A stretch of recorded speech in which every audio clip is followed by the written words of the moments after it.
I was recently at a convention when a young bacher comes over to me and he says, Rabbi Jacobovitz, I recognize you from Vayimayin, and I gotta tell you a story that just happened that you must say on your next Vayimayin video. I'm like, great, what's the story? So he tells me a few minutes ago, I was playing in the arcade room, and as I'm enjoying myself, some people walked in and they weren't dressed appropriately. I stopped mid-game, I walked right out, and I ran right here all the way back to the lobby. I said, wow, that's amazing, and what happened next? And he's like, next? Nothing, that's the story. And I'm thinking to myself, huh? That's the story? What's the story here? What is this kid thinking? And then I think to myself, what's the kid thinking? What am I thinking? Isn't that half of our mistake? That we don't realize that we are the story, that every time we resist temptation, we are the headlines in heaven? I remember as a kid going to the Michigan State Fair, and they announce that the Great Piglet Race is going to take place at 4 o'clock. I'm all excited, it's my first time there. We go to the racetrack, and there it is, a dirt, circular track, bleachers on all sides, and 5 piglets in cages by the starting line, ready to race. We go into the bleachers, the announcer gets on the mic, and he says, looking for 5 kids to lead the cheering squad for the 5 piglets. And of course I'm like, pick me! And what do you know? He picks me.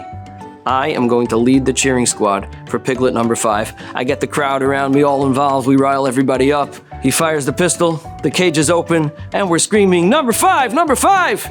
And then, the craziest thing happens. The piglets don't race. They come tumbling out of the cages.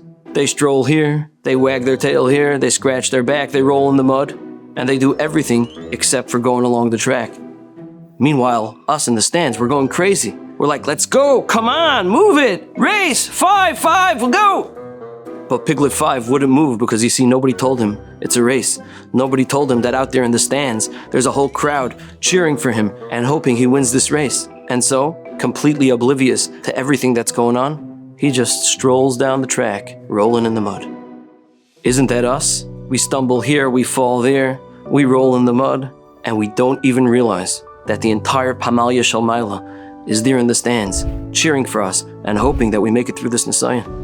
The Gemara in Pesachim tells us, there are 3 people that the Rebbeinu Shalom personally gets onto the PA system and announces every day, and one of them is Rava Kadar Bekrach Ve'ene Chayte, somebody who lives in the big city and he doesn't fall to temptation. So just imagine for a moment the heavenly sportscast on a regular day.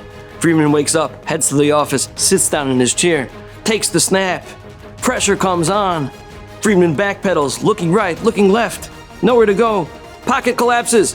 Fakes left, goes right, finds a hole in the D-line, pokes his way through, slips out of a tackle from the Yitzhahara. 35, 30, 25, 20, 15, 10, 5, touchdown, and listen to the crowd going wild here at Get Life Stadium. Unbelievable! Remember, that's you. You stumble, you fumble. Be the play of the day, and don't let anything get in your way.